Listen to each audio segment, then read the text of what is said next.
Hello friends, today in this video right now I'm going to show you how to restart Acer laptop. So friends, before we start this video, do not forget to like the video and subscribe the channel. Okay, so let's start the video. Here firstly, what you need to do is that on the down you will be able to see the start button.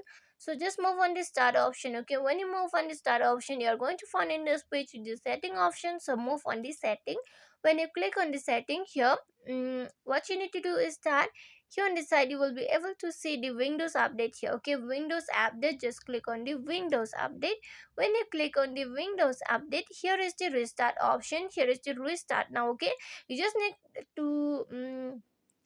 need to click on the restart now. Okay, and your laptop will be restart successfully. Okay, and here is the you can able to see this the cumulative update for net framework, and it's pending restart. Okay, so this two is the pending, still now pending.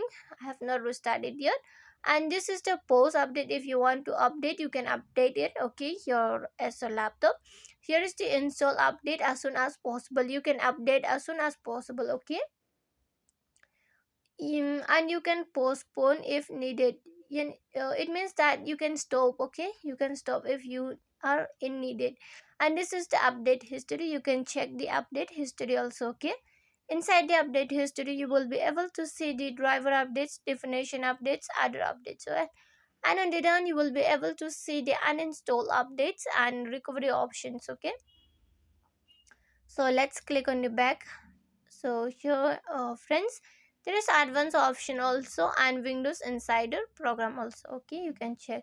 And if you want to restart, no need to worry, just click on the start now here and your laptop will be restart successfully. Okay friends, hope you loved the video, and if you loved the video, please like the video, share the video and subscribe the channel. Friends, thanks for watching. Bye.